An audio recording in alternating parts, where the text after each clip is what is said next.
And welcome back. You know, it's been so hot lately that a lot of us don't feel like putting on much when we're leaving the house, maybe just throwing a tank top and some shorts. But is that really appropriate for the professional setting? Well, most likely not, but we've got a professional.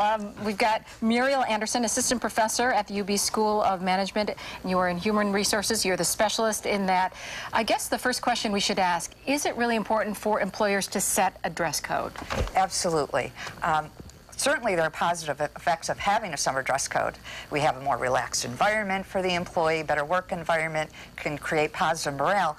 But with that comes some challenges in the summer. We have those, what I would call the sins of the skin in the summer, because we have fashion faux pas such as tank tops and flip-flops. And then we can't forget we have more visible tattoos and piercings in the summer as well. I have that problem, actually. Okay. Button up to here. Yeah. So very important for employers to establish a dress code policy, and what I recommend is for them to follow something called the 3 C's, content, communication, and compliance.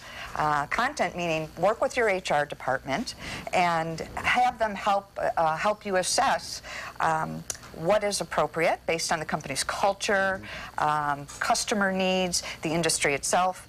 For example, you may want to have a dress code policy saying those employees that have direct contact with customers have to dress in formal business attire. You lay it out there, then people know not to do it. It just Absolutely. simplifies things. So you want to have specifics like perhaps darker trousers are appropriate. Again, if you're meeting with a customer or a client, it could be, you know, still the jacket and tie, the more traditional. Again, I want to make it clear it's case by company. Another example, let's say, with respect to industries. If you're in the healthcare or hospitality industry, you might have a policy to say tattoos should be concealed.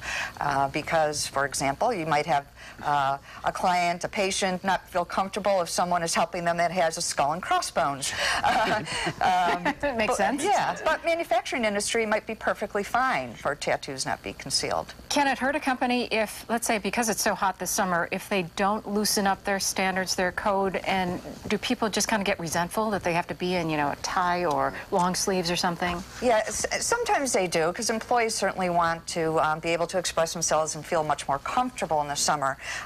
You know, with temperatures rising doesn't necessarily mean that employers should lower their standards. So setting a specific policy. So you really want to be specific what is not appropriate.